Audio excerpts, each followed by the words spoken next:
bem-vindos ao Interfaces com a Psiquiatria de hoje, com uma amiga minha do coração, Vanessa Ramos. E eu ficaria aqui um vídeo inteiro só para poder falar os atributos, qualificar a Vanessa, né, enquanto a importância dela na minha vida, assim. Mas vamos às qualificações acadêmicas, né, Vanessa? Eu já vou te entregar a palavra, mas eu quero que vocês saibam aqui que a Vanessa, ela é graduada em Medicina na Universidade Federal Fluminense, nós, inclusive, nos graduamos juntos, né? Tem residência em Dermatologia pela UERJ, tem título de especialista pela Sociedade Brasileira de Dermatologia e é mestre em Medicina Tropical pela Fiocruz. E aí nós vamos ter alguns tópicos aqui de conversa, só na verdade, para nos nortear. A gente vai falar um pouco sobre essa interface psiquiatria e dermatologia, algo sobre origem embrionária, dermatologia clínica e estética em psiquiatria, distúrbios psiquiátricos como causas de algumas dermatoses, a alopecia areata, a isotretinoína e as implicações que ela tem psiquiátricas, dermatite factícia, síndrome de Munchausen, a púrpura psicogênica e aqui, né, síndrome de Gardner-Diamond, skin picking, ou escoriação neurótica, a gente vai falar sobre prurido e transtorno dimórfico corporal e a dificuldade de aceitação. Eu vou voltar aqui com a gente, isso aqui é só para vocês terem uma noção do que vai ser a nossa conversa de hoje. Vanessa, olá, tudo bem? Olá, Tiago, tudo bem? Obrigada pelo convite, é um prazer poder participar das suas aulas e, assim, é sempre um prazer estar aqui mesmo e você é um grande amigo e certamente desde a época da faculdade ele já tinha um talento enorme para ensinar, para passar conhecimento e eu imagino que vocês como alunos deve ser um grande prazer ter o Tiago como professor. Então, mas obrigada pelo convite. São vários temas, né? O Tiago me pediu para falar como no meu dia a dia, né? Eu trabalho tanto no meu consultório privado quanto também sou concursada em um serviço municipal aqui da minha cidade, que é de Saquarema. Então, assim, eu atendo crianças, adultos, idosos, então eu tenho uma visão, tanto que atendo também tratamento estético, então, assim, eu tenho uma visão bem ampla, né, de diversos aspectos da dermatologia. E quando o Tiago me pediu para falar um pouco dessa interface na psiquiatria, né, a gente sugeriu alguns temas, mas, então, assim, são vários assuntos, a gente vai pincelar um pouco, assim, para vocês terem uma noção de como essas duas especialidades podem se correlacionar no dia a dia. Fantástico. Vanessa, então começa explicando essa questão da origem embrionária, o que isso tem, assim, de implicância, né, nesse nosso diálogo. Na verdade, assim, quando a gente pensa muito na parte neurológica, emocional, influenciando na pele, a gente vê isso em diversas dermatoses e a gente muitas vezes não sabe nem explicar tanto. Então, uma possível explicação, né, isso aí não é nem... mas seria uma possível explicação para uma relação tão grande assim, é que tanto o sistema neurológico, né, quanto a pele tem uma mesma origem embrionária, né, ambos são originados do ectoderma, então muitas das vezes algumas doenças neurológicas têm manifestação cutânea, algumas síndromes, né, então vem lá dessa origem embrionária, mas talvez isso também tenha alguma explicação no tanto de coisas que a parte emocional, a parte neurológica pode influenciar nessa questão, né? Como eu até acho que seria o tópico aí seguinte que a gente citou, a parte emocional, psicológica, psiquiátrica pode estar envolvida tanto na causa de algumas doenças, né? Como pode ser consequência de algumas doenças. Por a pele, a causa que eu digo assim, transtornos de ansiedade, traumas psicológicos, tem algumas relações assim que a gente... Não dá para dizer que seja comprovada, mas na nossa experiência a gente vê muito essa associação. Mas, assim, então pode ser desde a causa de muitas doenças até a consequência. Muitas das vezes a gente vê uma pessoa com uma psoríase extensa, que atrapalha a autoestima, atrapalha o convívio social, e a pessoa desenvolve transtornos psiquiátricos ou depressivos ou ansiedade em função do problema psiquiátrico, né? Então, eu vejo uma relação tanto de causa quanto de efeito. E talvez além dessa possível origem embriológica e tudo associado, mas a questão da pele ser o órgão que está visível, né? Então, acaba muitas vezes tendo essa associação direta como consequência, né? Mas, enfim. Você acha que o tratamento concomitante, né, das intervenções dermatológicas com as intervenções psiquiátricas, você enxerga uma resposta melhor nos transtornos dermatológicos? Assim, é possível isso? Uma intervenção psiquiátrica ter consequência no tratamento dermatológico? Se você concomitantemente medicar o paciente psiquiatricamente, você acha que isso tem consequências positivas para o seu tratamento, por exemplo? Sim, independendo do que a gente está tratando, pode inclusive ser até o principal tratamento. Assim, já dando alguns exemplos que estão ali naqueles tópicos, a gente pode falar sem seguir uma ordem Pode, com específica, certeza. né? Por exemplo, a alopecia areata, né, que é uma doença autoimune, mas que a gente já tem descrito que alguns traumas psicológicos, principalmente em criança, ou até um nível de estresse aumentado no adulto, a gente percebe, apesar de ser uma doença autoimune, com uma explicação genética, a gente, na prática, muitas vezes consegue identificar alguns fatores desencadeantes, ou alguma síndrome ansiosa associada, ou as escoriações neuróticas, né, o skin picking. Isso a gente acho que talvez seja o ponto que a dermatologia está mais associado com a psiquiatria. O paciente faz aquela lesão, você vê pelo tipo de lesão, muitas vezes o paciente fala, olha, eu fiquei nervosa com alguma situação e eu me escoriei toda. Então, assim, o tratamento psiquiátrico se faz necessário para a gente conduzir essa situação. Às vezes o paciente usa corticoide oral, antibiótico, porque faz infecção secundária, né, de se escoriar, mas se a gente não conseguir perceber que aquele paciente ali tem uma causa ou um transtorno de ansiedade, ou às vezes a gente pega algumas síndromes até, né, mais graves. Se a gente não conseguir, de alguma maneira, trabalhar essa questão junto, não adianta você passar um creme, você passar um tratamento, se o que está causando aquela pessoa fazer aquela lesão nela mesma não está sendo trabalhado. Uhum. Então, eu acho que um dos momentos, inclusive, que a gente tem essa questão, essa abordagem, né, multidisciplinar, e que uma especialidade consegue ajudar muito a outra. Interessante, Vanessa. Eu vou até me usar como exemplo aqui, né? Eu estou, nesse momento, com uma área de falha na barba, né? Que é a alopecia areata, onde ela surgiu pela primeira vez. Essa daí é antiga. É antiga, então. A primeira vez ela surge, você sabe disso, às vésperas do meu mestrado. Então, foi quando eu fiz, num momento de estresse, a primeira lesão. E agora, com a quarentena e o momento de tensão, de aulas online, enfim, ela retorna. Então, olha o nível de estresse realmente trazendo, né, uma lesão dermatológica aqui, e francamente relacionada com o momento, né? Então, interessantíssimo. Tem, assim, existem muito, até estava relendo isso há pouco tempo, tem muitos casos que a gente não vê essa relação da própria alopecia areata, mas até porque, né, a gente não tem uma causa assim tão bem explicada, o que exatamente causa, mas a gente vê em muitas situações. Você estava com a lesão estabilizada há um tempão e num momento assim que está todo mundo numa fase assim diferente, ela pode voltar, né? Então, a gente vê isso e o paciente sempre pergunta, até engraçado, doutora, isso pode ser emocional? Não só na alopecia, como em outras causas. Isso pode ser emocional? Para quase tudo eu falo a mesma resposta. Olha, a pele é o maior órgão do corpo humano.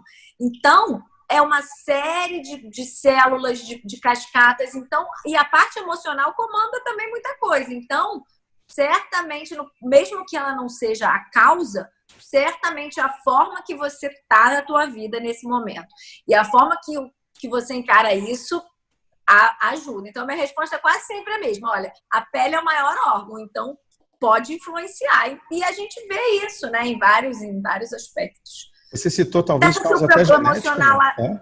Oi? Você citou causa genética na questão da alopecia, por exemplo, areata, não? A autoimune tem alguns genes envolvidos, né? Aí eu não nem saberia te dizer ao certo agora, mas assim, às vezes não acha nada normal e tem pessoas que, em criança, é muito comum, por exemplo, muda de colégio, o pai separa, o bichinho de estimação morre. e abrir a alopecia areata. Isso a gente vê no consultório, assim, bem claro. Vanessa, a gente fala muito em psiquiatria, né, dos desencadeantes epigenéticos, né, dos indivíduos que têm a sua genética para os transtornos depressivos, ansiosos, enfim, aí todas as causas, todas as doenças psiquiátricas em si, e os gatilhos às vezes ambientais ou então emocionais causando, né, então a epigenética desencadeando naquele momento por conta do gatilho o transtorno da mente. Então, pelo visto, na dermatologia isso também acontece com bastante frequência, né? Sim. Deixa eu puxar, você falou do skin picking, então, que é uma coisa também, assim, bem importante dentro da prática do psiquiatra, né? Explica pra gente, Vanessa, o que é uma lesão em saca-bocado, que está sempre nas descrições, né, dos pacientes que fazem, às vezes, o skin picking, ou até depois entra na questão do paciente que faz o Munchausen, né, a própria lesão, ou que provoca lesão no outro. O que é essa coisa da lesão em saca-bocado, assim, para a gente poder saber, por favor? Na verdade, não só em saca-bocado, como em outras características que a gente observa, é uma lesão que ela é caprichosa, no sentido de você ver que ela te dá alguns indícios que ela foi provocada, ela é escoriada, ela tem uma borda mais funda.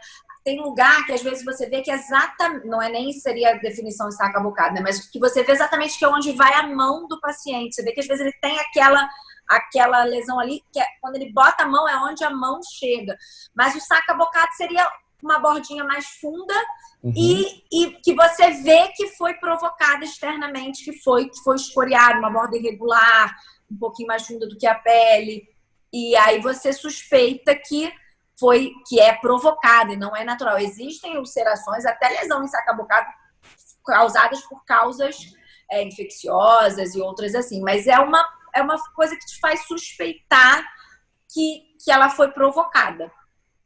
E aí você já teve paciente, então, né, que o paciente teria provocado uma lesão, mas ele não tenha falado isso para você?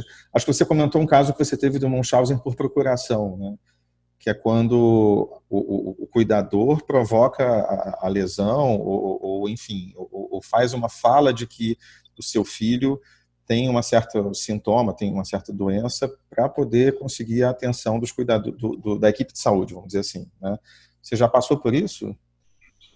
Já passei em algumas situações, porque, na verdade, quando você começa a ter uma relação com o paciente, você pergunta, ele até muitas vezes assume que ele não consegue controlar e se coça porque está nervoso, mas às vezes ele não fala porque nem ele repara.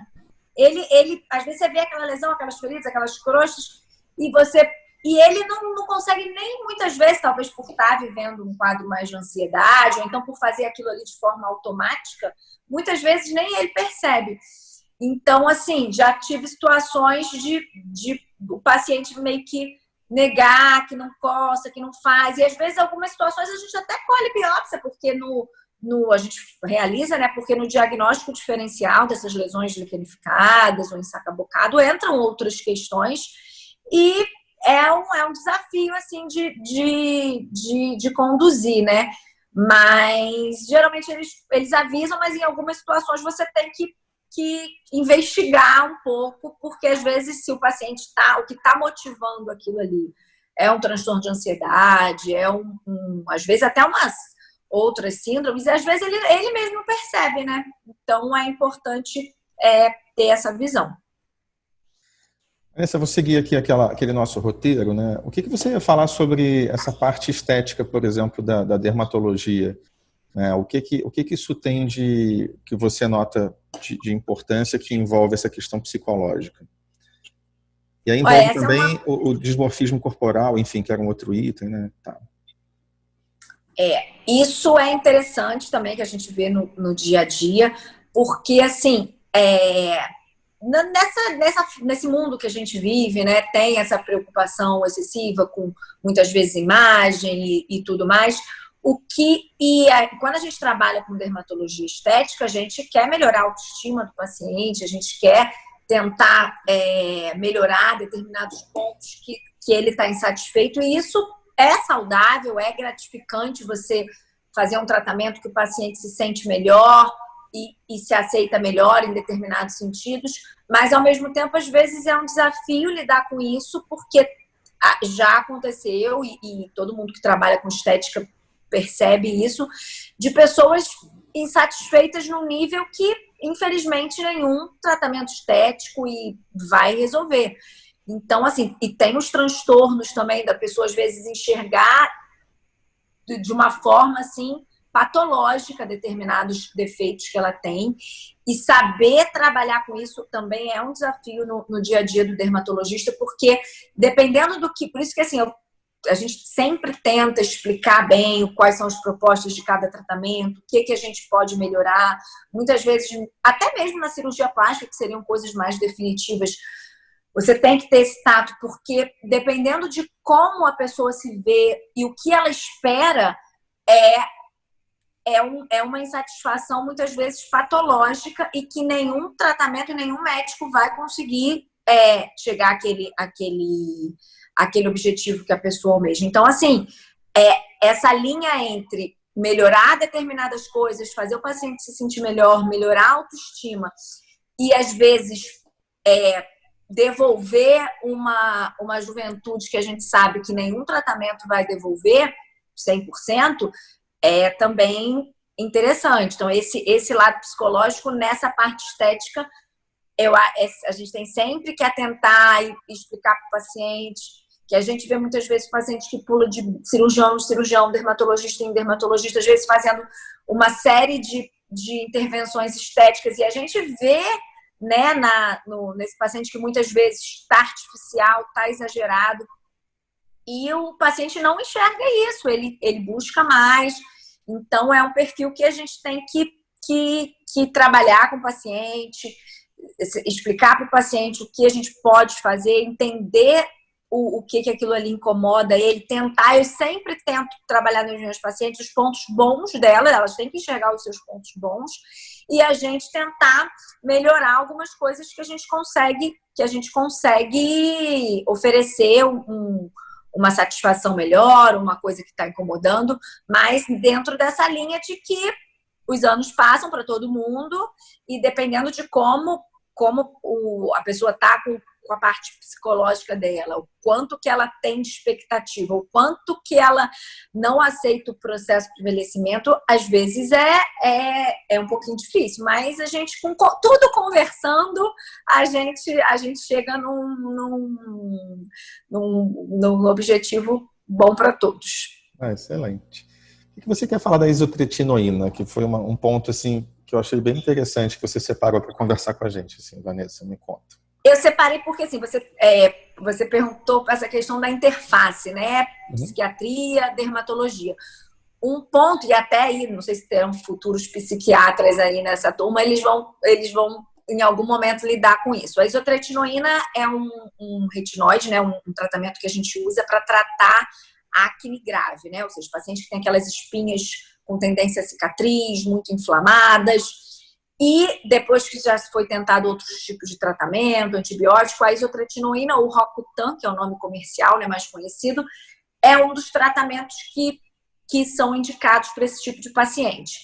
E tem uma questão em volta da isotretinoína sobre ela ser uma possível desencadeadora de síndrome depressiva, inclusive síndrome depressiva grave, com tendência ao suicídio. Então, assim, isso eu até fui rever recentemente, até porque depois que você tinha me falado, na verdade não tem estudo conclusivo sobre isso, mas realmente, tanto na bula da medicação, quanto nos relatos de casos que a gente vê aí, pede-se um cuidado maior com o paciente com transtorno depressivo ou com o paciente tratando depressão, e aí cai naquela coisa da causa e efeito, né?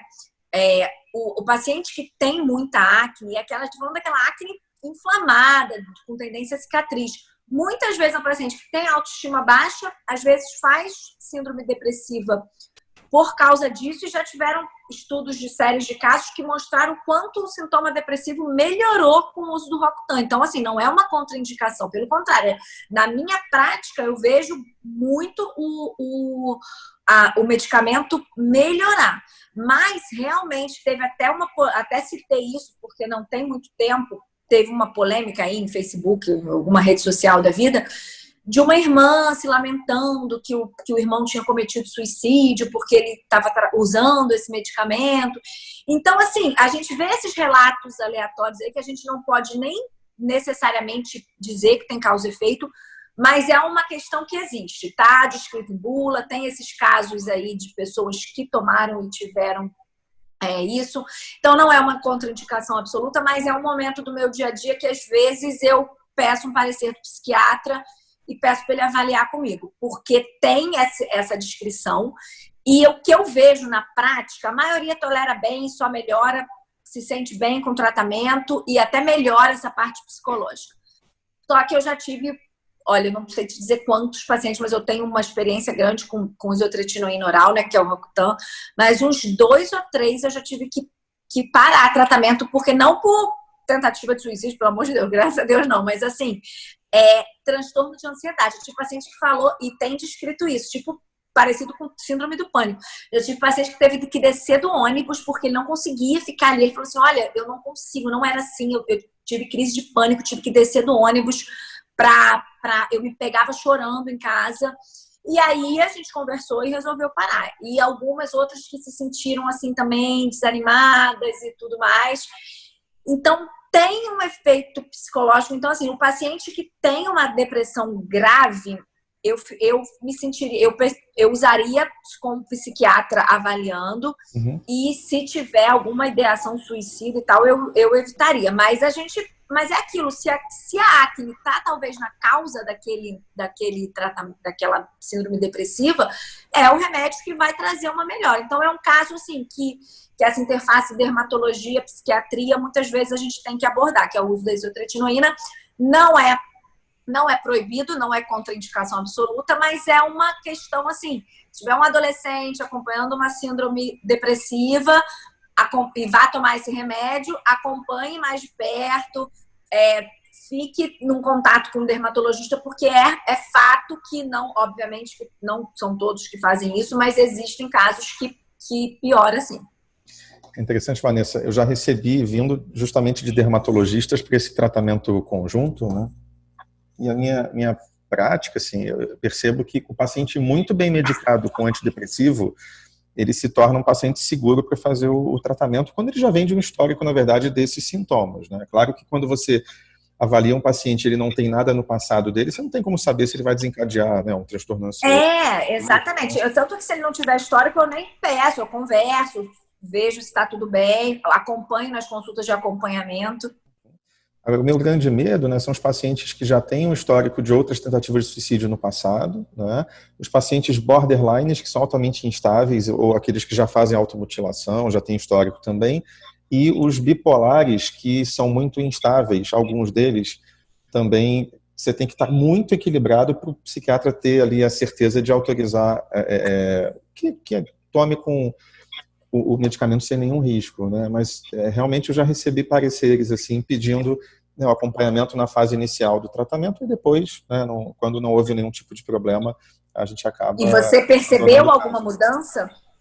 Então, eu falei até da borderline porque em uma paciente minha que era altamente instável, com história de automutilação, de suicídios no passado, essa paciente, quando começou o medicamento, ela percebeu uma ideação suicida um pouco mais franca, né? E aí a gente aumentou a dose do antidepressivo e do estabilizador do humor e ela foi ótima. Então, foi uma questão realmente de segurar ela com antidepressivo, mas as outras histórias todas que eu participei foram histórias de sucesso, assim, que não aconteceu realmente nada digno de nota, assim. Mas eu vi uma vez, para poder dizer que eu nunca vi, participando, assim, do tratamento conjuntamente, né? Então, interessante, né?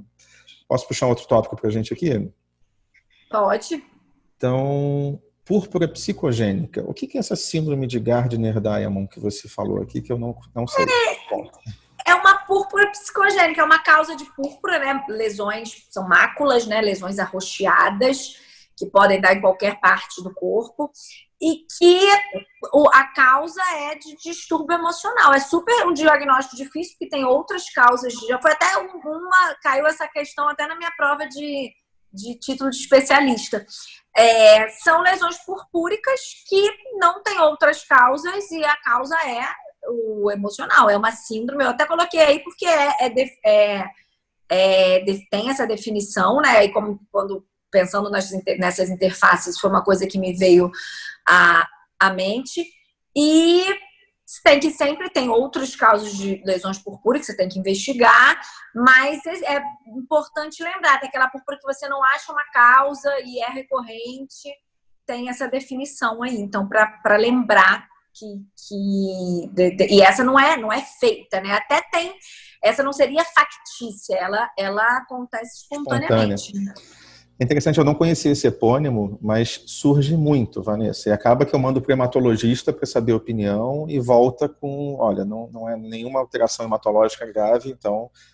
se a gente vê que está fazendo púrpuras, né? A gente pede hemograma, avalia e tal, e tem essa definição, às vezes a gente até esquece, mas a síndrome são lesões extensas que você fatalmente vai pensar em outros diagnósticos. Então, assim... É mais um momento aí, né, que tem que olhar essa questão psicológica.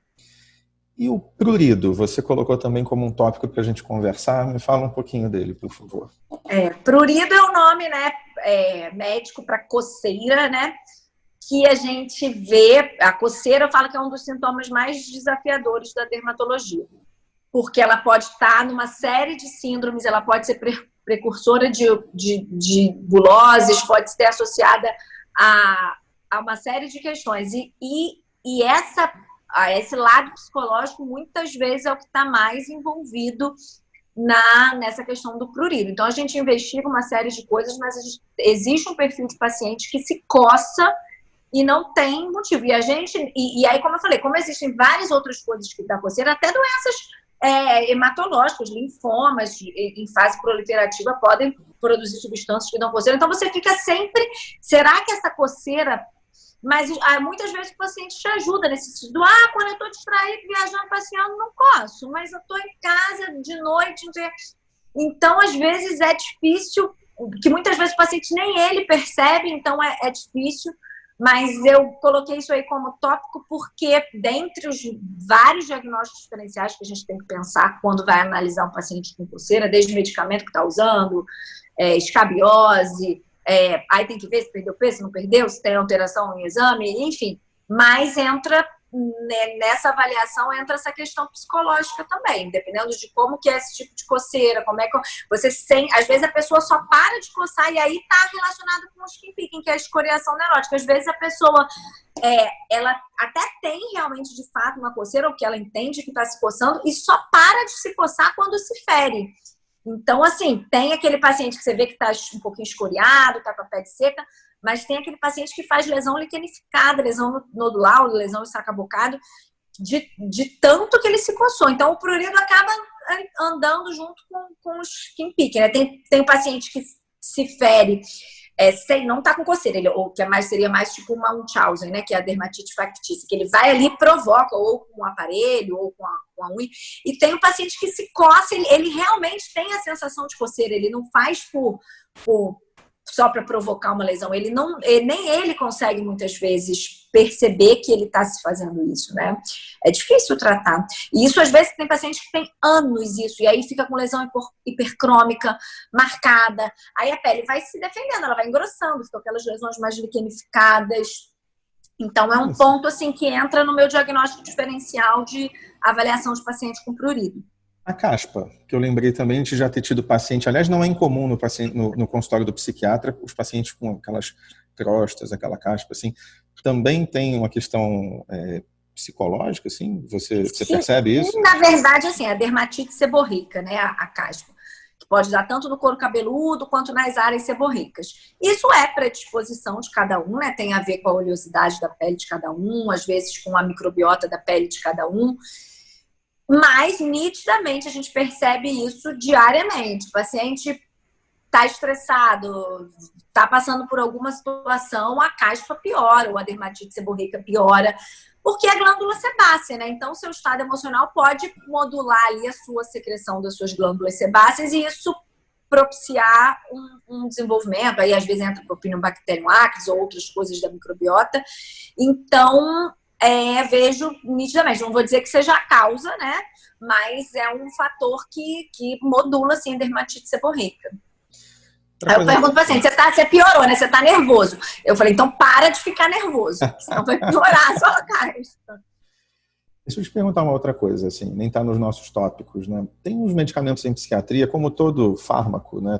Tem uma chance, mas a gente tem uns que sinalizam mais para possibilidade de síndrome de Stevens-Johnson. Por exemplo, a lamotrigina, ela pode fazer um rasgo cutâneo generalizado em pacientes, assim, que se a gente começar com uma dose mais alta.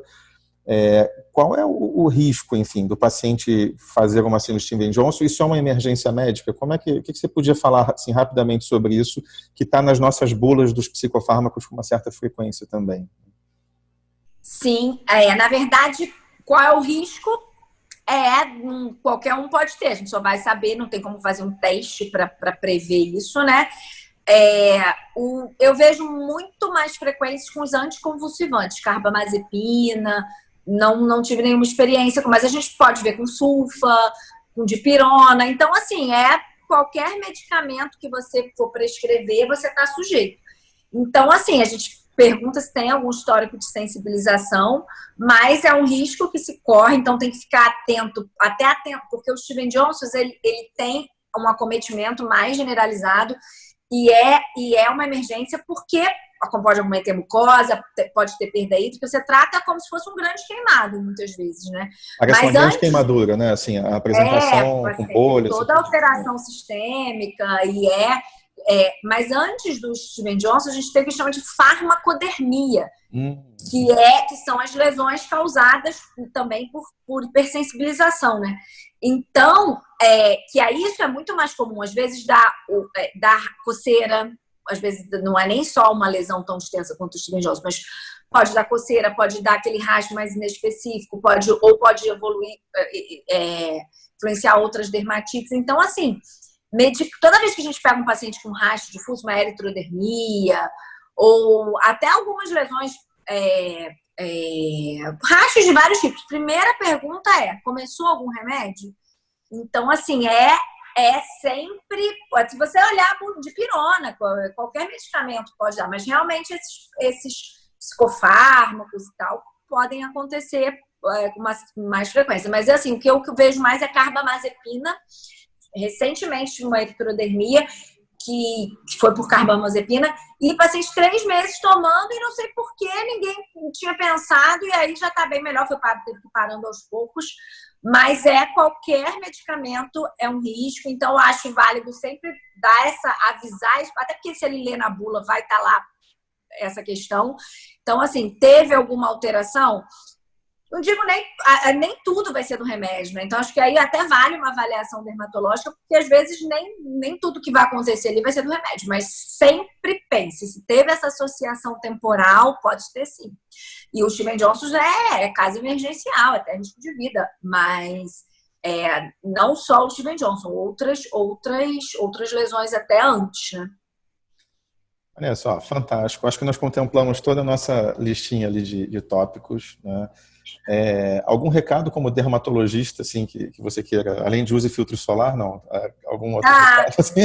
Não, eu acho que a ideia, né, era essa, a gente falar, assim, como que eu acho que o lado emocional, eu acho que ele tem interface, eu acho que com todas as especialidades, né? Acho que tudo vai ter alguma alteração, mas acho que com a dermatologia realmente é uma coisa que a gente vê isso em vários aspectos do nosso dia a dia. Por isso, porque a pele tá visível ali, então a pessoa ela tem acesso ali a ela se causar, ou se ela tá com uma lesão que aquilo ali causa uma estigmatização na vida dela, aquilo interfere em muita coisa, ou se ela não aceita a imagem, então a imagem tem a ver com o dermatologista. Então, assim, Certamente a psiquiatria e o lado emocional tem associação com todos os aspectos, mas o dermatologista eu acho que tem um aspecto especial, né?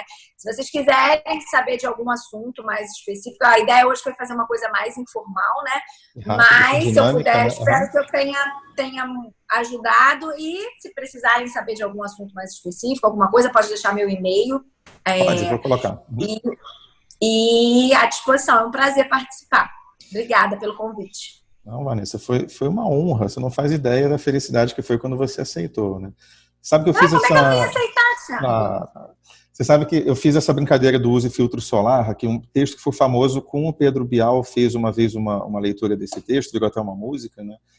Eu acho que vocês trabalham com uma coisa muito interessante, que é a prevenção, né? A prevenção dos cânceres de pele, das lesões, enfim. E a gente tem trabalhado muito isso em psiquiatria também, né? Então, prevenir antes de chegar a ter as coisas mais graves é importantíssimo, né? E eu acho que o dermatologista tem uma coisa interessante: as pessoas buscam a dermatologia por uma questão estética, e eu vejo um ponto positivo nisso, né? Porque ali acaba-se muitas vezes descobrindo coisas que não são só estéticas, que são coisas mais sérias, né? Enquanto, às vezes, na saúde mental, o indivíduo só chega, no último caso ali, já em estado grave. Seria muito legal se a gente tivesse uma saúde mental estética também, que as pessoas pudessem buscar, né, para ir cuidando. Isso muito é fazer terapia, por exemplo, né? Façam terapia com os psicólogos, que é uma coisa fundamental de um cuidado antes de você ter o problema. Então, eu acho muito bonito na sua especialidade, Vanessa, que as pessoas, como você falou da questão da pele, né, é o que está muito visual, né? Infelizmente, a saúde da mente está muito nos bastidores e acaba ficando por último. Então, assim, gente, cuidem da saúde da mente tanto quanto vocês cuidam da pele de vocês, que eu vou ficar bem feliz como psiquiatra, tá bom? Vanessa, olha só, hoje foi quase que uma ligação internacional aqui, né? Eu estou em Petrópolis, você está em Saquarema. É a conexão Serra e Mar. Pois é. Então, assim, te agradeço muito ter aberto as portas do seu consultório, né? Você está aí no seu consultório nesse momento, né? Que, aliás, a Vanessa tem um consultório belíssimo na cidade de Saquarema, assim, é um dos lugares bonitos que eu já entrei. Se precisar de dermatologista em Saquarema, você faz aí minha propaganda. E, Vanessa, então, em outros momentos eu vou te requisitar para a gente ter outras conversas dessa, tá bom? Sim, sempre que você precisar, as portas estão abertas. Será um prazer. Ó, beijo para você. Beijo, tchau, tchau. Tchau, tchau.